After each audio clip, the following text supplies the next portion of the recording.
Hey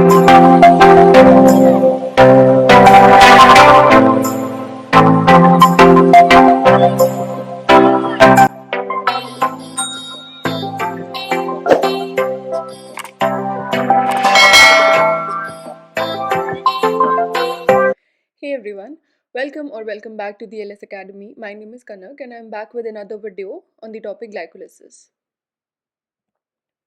So glycolysis क्या है? It is the oxidation of glucose molecule to produce energy. Glycolysis में जो product बनता है वो होते हैं two molecules of pyruvate, ATP, NADH and water. And the location of glycolysis is cytosol. The process of glycolysis can be divided into two phases, preparatory phase or energy requiring phase, and second is payoff phase or the energy releasing phase. Now we will move towards the pathway of the glycolysis. अब हम लोग discuss करेंगे glycolysis का pathway. तो glycolysis में हम लोगों ने देखा था कि glycolysis is a process of oxidation of glucose, right. So हमारा यहाँ पे सबस्ट्रेट कौन होगा? Glucose. So glucose will enter inside the cell, ठीक है. एंड ये एंटर कहाँ से करता है? Through glute. ग्लूट क्या है हमारा? ग्लूट है सेल के अंदर कुछ हमारे चैनल्स होते हैं जिनका नाम है ग्लूट, जहाँ से ग्लूकोज जो है वो सेल के अंदर एंटर करेगा. नाउ ग्लाइकोलिसिस जो है वो साइटोसोल के अंदर ही होगा. जो प्रोसेस है ग्लाइकोलिसिस का वो साइटोसोल के अंदर होगा. तो जैसे ही ग्लूकोज जो है वो ग्लूट के थ्रू सेल के अंदर एंटर करेगा, ग्लूकोज की टेंडेंसी होती है कि ये सेम ग्लूट से जहाँ से एंटर किया है वहाँ से ये बाहर भी जा सकता है. इसलिए जैसे ही ग्लूकोज जो है वो सेल के अंदर एंटर करता है, glucose is converted to glucose 6-phosphate. I'll write P for phosphate, ठीक है. तो glucose is converted into glucose 6-phosphate. अब ये फॉस्फेट जो है वो कहाँ से आया? तो यहाँ पर क्या हो रहा है? यहाँ पे एक एटीपी जो है वो यूटिलाइज होगा and it will B converted into ADP. And यहाँ का से एक फॉस्फेट जो है वो ग्लूकोज के ऊपर ऐड कर दिया जाएगा at its 6th carbon, right. ये जो है ये process, this process of converting glucose into glucose 6-phosphate, it is carried out by an enzyme called hexokinase, ठीक है.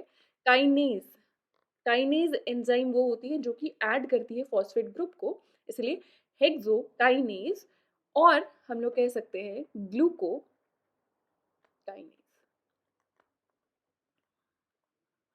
हेक्सोकाइनेज जो है वो डिफरेंट डिफरेंट टिश्यूज में प्रेजेंट होती है, बट ग्लूकोकाइनेज जो है ये एंजाइम जो है ये पर्टिकुलरली लिवर के अंदर प्रेजेंट होती है. इसलिए अगर लिवर के अंदर की बात की जाएगी तो ग्लूकोकाइनेज, अगर बाकी अगर हम जगह की बात कर रहे हैं तो हेक्सोकाइनेज.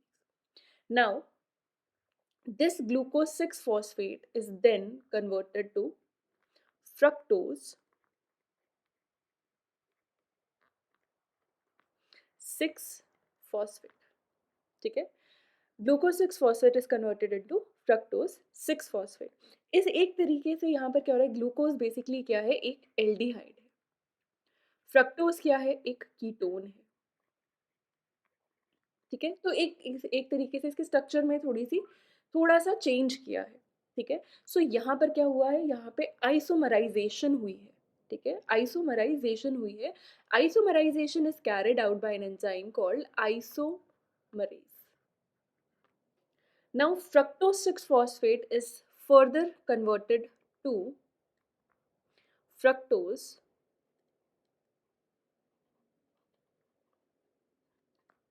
1,6-bisphosphate, ठीक है. It is converted to fructose 1,6-bisphosphate. 1,6-bisphosphate, ठीक है. That means यहाँ पर एक और फॉस्फेट का एडिशन हो रहा है. वो फॉस्फेट जो है वो कहाँ से आया है? अगेन एक एटीपी जो है वो यूटिलाइज हुआ है, एडीपी में कन्वर्ट हुआ है, एंड यहाँ का जो एक फॉस्फेट है वो फर्स्ट पोजीशन पे ऐड कर दिया गया है. सो इसलिए यहाँ पर हमारा फ्रक्टोज 1,6-बिसफॉस्फेट बना है.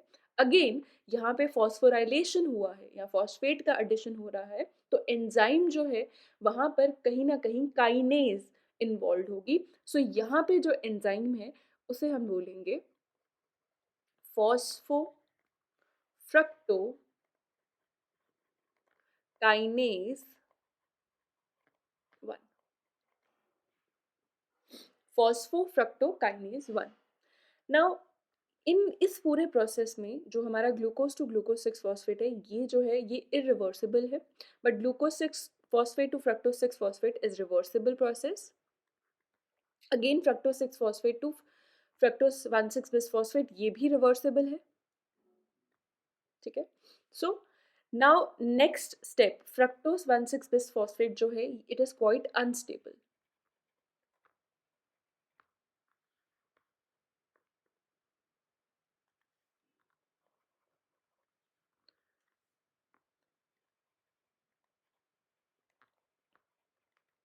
Fructose 1,6 bis phosphate is quite unstable, जिसकी वजह से क्या होता है, अब यहाँ से हमारा जो ग्लूकोज था ये 6 कार्बन का था, तो ये सारे 6 कार्बन की चेन है. लेकिन अब फ्रक्टोज 1,6 बिस फॉस्फेट ये भी 6 कार्बन की चेन है, बट ये अनस्टेबल है. इसीलिए क्या होगा, fructose is broken down into 2 हम प्रोडक्ट्स बोल सकते हैं, जो है एक आता है हमारा डाईहाइड्रोक्सी एसीटोन फॉस्फेट, एंड दूसरा आता है हमारा glyceraldehyde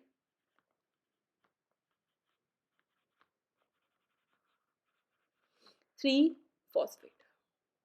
Dihydroxyacetone phosphate, also written as DHAP, and glyceraldehyde 3 phosphate हम लोग GA3P लिख लेते हैं इसे. ठीक है. डाईहाइड्रोक्सीएसीटोन फॉस्फेट एंड ग्लिसरल्डिहाइड 3 फॉस्फेट जो है ये आपस में इंटर कन्वर्टेबल फॉर्म्स होती है. ठीक है. ये आपस में इंटर कन्वर्टेबल फॉर्म्स होती है. डाईहाइड्रोक्सीएसीटोन phosphate consist of 3 carbons and glyceraldehyde 3 phosphate also consist of a 3 carbon. So dihydroxyacetone phosphate जो है further ये glycolysis में directly involved नहीं होता, it has to be converted into glyceraldehyde 3 phosphate and then it enters glycolysis. Fructose जो है डाईहाइड्रोक्सीएसीटोन phosphate and glyceraldehyde 3 phosphate में convert हो रहा है, एंड यहाँ पर एंजाइम कौन सी होगी, Aldo.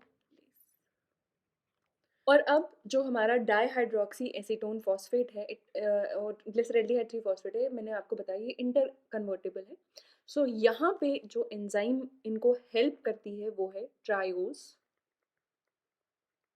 Phosphate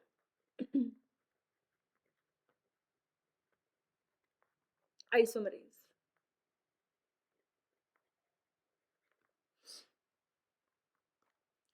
now glyceraldehyde 3 phosphate is further converted to 1,3 bis phosphoglycerate.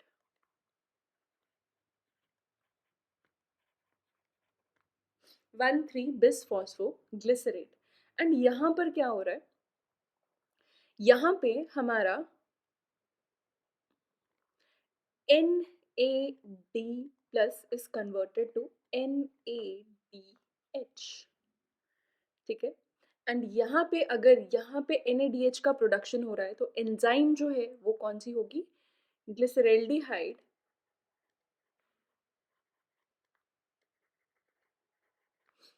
3 phosphate dehydrogenase.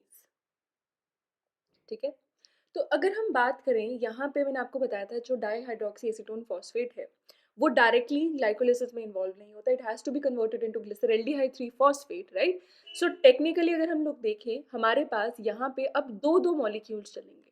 एक तो ग्लिसरल्डिहाइड 3 फॉस्फेट जो डायरेक्टली बना था, एक डाईहाइड्रोक्सी एसीटोन फॉस्फेट जो कन्वर्ट होगा ग्लिसरल्डिहाइड 3 फॉस्फेट में. तो हमारे पास यहाँ पे दो मॉलिक्यूल्स आ जाएंगे ग्लिसरल्डिहाइड 3 फॉस्फेट के. तो यहाँ पे दो की तरह अब हम आगे देखेंगे कि ये दो के फॉर्म में चलेंगे. सो अगर दो glyceraldehyde 3 phosphate are being converted into 1,3 bis phosphoglycerate, सो यहाँ पे 2 NAD जो है it is being converted into 2 NADH.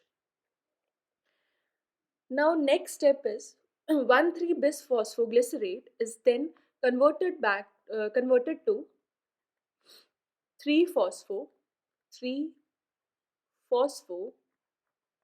glycerate.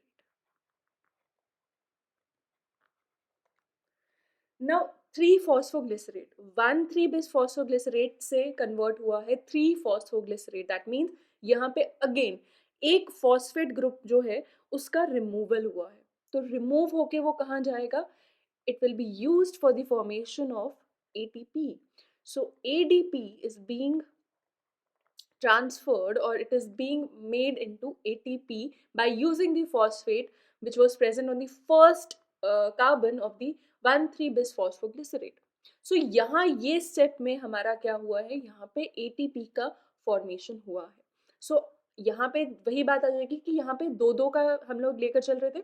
So 2 ADP and 2 ATP का फॉर्मेशन हुआ है. एंड यहाँ पे अगेन अगर यहाँ पे फॉस्फोराइलेशन हुई है, फॉस्फोराइलेशन एडीपी की फॉस्फोराइलेशन होके एटीपी का फॉर्मेशन हुआ है, तो यहाँ पे भी जो एंजाइम होगी वो होगी काइनेज एंजाइम. सो यहाँ पर जो एंजाइम आएगी वो होगी phosphoglycerate kinase. Right? Now 3-phosphoglycerate is then converted to 2-phosphoglycerate. ठीक है. अब थर्ड कार्बन से फॉस्फेट जो है वो ट्रांसफर हो गया है 2 कार्बन पे. सो हमारा जो प्रोडक्ट यहाँ पे बना है वो बना है 2-phosphoglycerate. एक तरह से क्या हुआ, एक फॉर्म चेंज की है. तो एंजाइम जो होगा वो होगा phosphoglycerate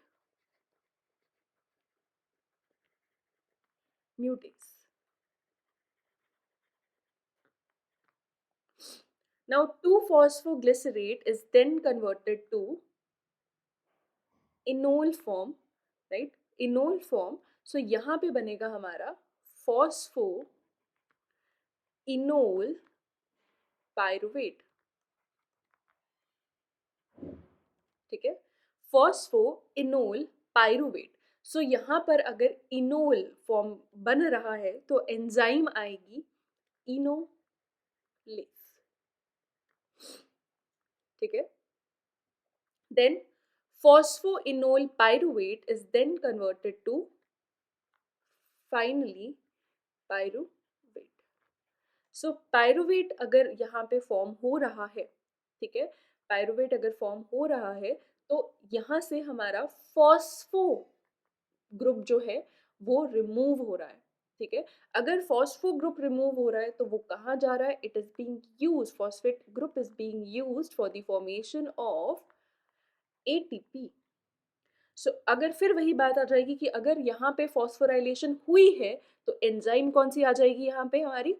pyruvate kinase.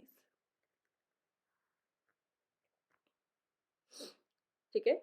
And finally हमारा यहाँ पे पायरुवेट अगेन यहाँ से हम लोग लेकर चल रहे थे, यहाँ पे दो दो मॉलिक्यूल्स जो थे वो बन रहे थे. तो यहाँ पे हमारा 1,3-bis-phosphoglycerate बनने वाला था, 3-phosphoglycerate भी 2 बनने थे, 2 हमारे 2-phosphoglycerate बनने थे, 2 हमारे फॉस्फोइनोल पायरुवेट बनने थे, 2 एडीपी जो है वो एटीपी में कन्वर्ट होगा. एंड फाइनली जो पायरुवेट बनेंगे वो भी हमारे 2 बनेंगे. 2 molecules of pyruvate will be formed. So अब आगे पायरुवेट, ये जो पायरुवेट का फॉर्मेशन हुआ है इसके 2 फेट हो सकते हैं. In the case of anaerobic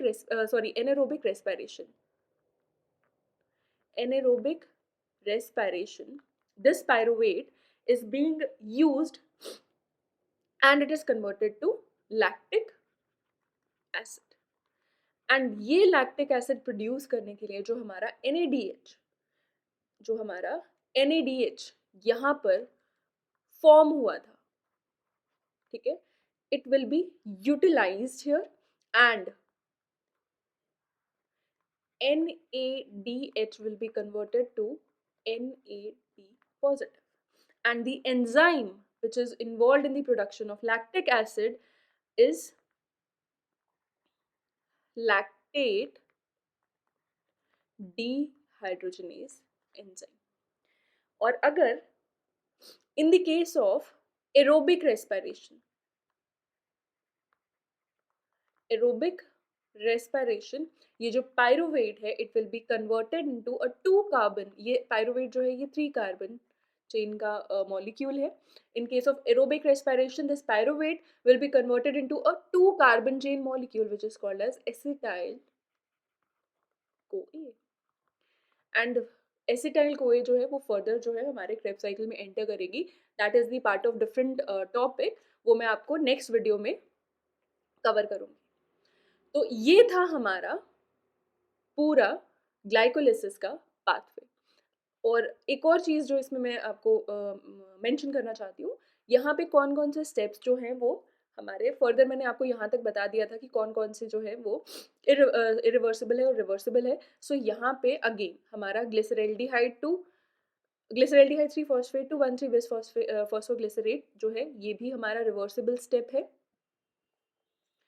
यहाँ पे भी हमारा रिवर्सिबल स्टेप है 1,3 बिस फॉस्फोग्लिसरेट वाला टू 3 फॉस्फोग्लिसरेट.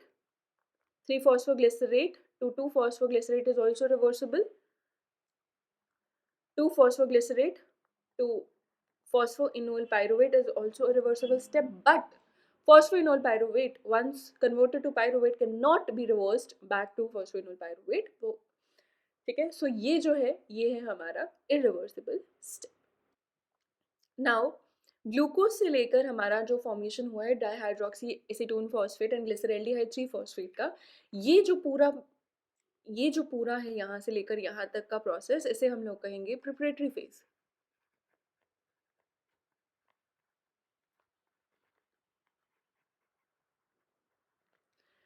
एंड जो इसके नीचे वाला प्रोसेस है पूरा टिल पायरुवेट,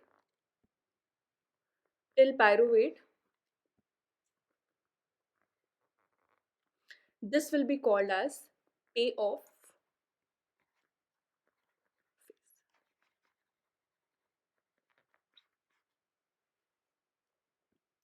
सो यही था हमारा ग्लाइकोलिसिस का पाथवे. सो अगर हम लोग बात करें तो टोटल जो है 4 एटीपी मॉलिक्यूल्स ग्लाइकोलिसिस में प्रोड्यूस होते हैं. बट 2 मॉलिक्यूल्स जो हैं ग्लाइकोलिसिस में हमने देखा था प्रिपरेटरी फेज में 2 मॉलिक्यूल्स जो हैं वो यूटिलाइज हो रहे हैं. एंड टोटल 4 प्रोड्यूस हो रहे हैं बट 2 मॉलिक्यूल्स यूटिलाइज हो रहे होते हैं, तो इसलिए हम लोग कहते हैं कि जो नेट एटीपी मॉलिक्यूल्स प्रोड्यूस हो रहे हैं वो हो रहे हैं 2. एंड वहीं पे हमारे जो NADH जो मॉलिक्यूल्स हैं वो भी 2 मॉलिक्यूल्स हम लोगों को ड्यूरिंग ग्लाइकोलिसिस जो है वो ऑब्टेन होते हैं. So that's it for today's video. I hope जो टॉपिक है ग्लाइकोलिसिस आपको समझ में आया होगा. एंड कोई भी डाउट होगा तो आप लोग अपने डाउट्स जो हैं या कोई भी क्वेश्चन जो है वो आप अपने कमेंट बॉक्स में ड्रॉप कर सकते हैं and I will try to answer that. And don't forget to like and share the video and do subscribe to the channel. I'll see you next time. Till then, take care and thank you so much for watching. Bye.